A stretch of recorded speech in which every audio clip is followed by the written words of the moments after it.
Grabe ang init ngayon ng labanan sa P-pop world dahil parehong trending ang SB19 at Bunny. Sa latest online rankings at social media engagements, parehong nangingibabaw ang dalawang grupo sa dami ng fans, streams, at viral contents.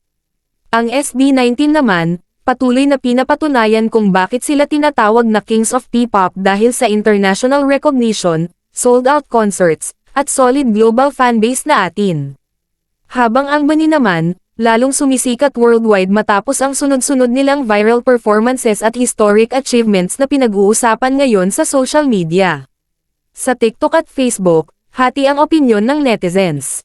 May nagsasabing SB19 pa rin ang pinakamatagal at pinakasolid na P-pop group. Pero marami rin ang naniniwalang Bunny na ngayon ang pinakamainit na girl group sa bansa.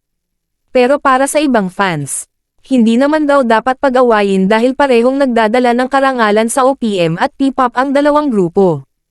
Ikaw, ano masasabi mo? Team SB19 ka ba o Team Bunny?